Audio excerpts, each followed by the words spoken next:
2025 began with back-to-back tragedies.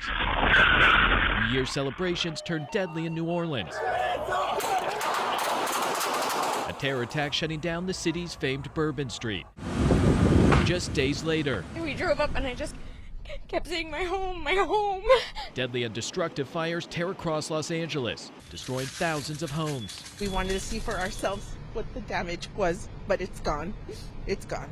It's a total loss. Heartbreak in Texas. Young girls attending summer camp among the more than 130 people who lost their lives in catastrophic flooding. Please pray for our community. And tragedy in our nation's capital. A passenger jet colliding with a U.S. Army helicopter, the deadliest U.S. plane crash in nearly 2 decades. I, Donald John Trump, do solemnly swear. Donald Trump returned to the White House. Job and spending cuts, tariffs, and immigration enforcement and raids becoming political and social flashpoints. Court battles, protests, and marches playing out across the country. The president claiming there was widespread crime, ordering National Guard troops to several U.S. cities, leading to clashes with protesters.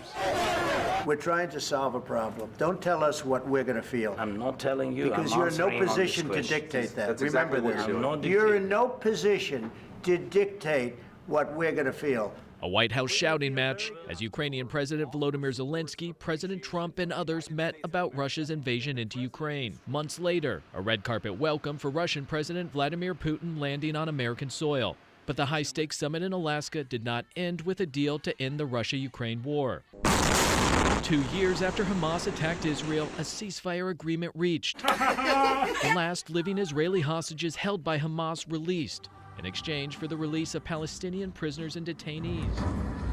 In October and November, we saw the longest government shutdown in U.S. history, fights over health care dividing Congress, the 43-day saga ending with a deal to reopen through January. 6 years after his death, convicted sex offender Jeffrey Epstein back in the spotlight. A twists and turns saga from the White House to Capitol Hill, as survivors pushed for release of the so-called Epstein files. I know everybody sees us today as grown adults, but we are fighting for the children that were abandoned and left behind in the reckoning. We're not counting gang violence. The assassination of conservative political activist Charlie Kirk stunned the country. It is an attack on all of us.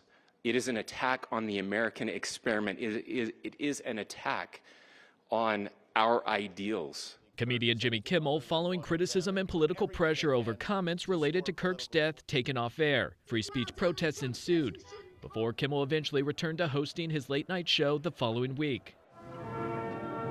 And our nation said goodbye to political pillars. The 39th President Jimmy Carter honored. And Dick Cheney, vice president under George W. Bush, also remembered. Tributes poured in across the globe after the death of Pope Francis. White smoke revealing the first Latin American pontiff would be replaced by the first American Pope, Leo XIV, a Chicago White Sox fan turned leader of the Catholic Church. A brazen heist at the world's most visited museum, thieves robbing the Louvre of jewels estimated to be worth more than $100 million. And after what was supposed to be a short mission to space stretched into more than 9 months, NASA astronauts Sonny Williams and Butch Wilmore finally returned home. Thank you to a nation that got involved in all of this. It makes it special, not just for us, but for all, I think our nation as a whole. Pretty honored and humbled by the fact of when we came home, like, wow, there are a lot of people who are interested. I'm Michael Yoshida reporting.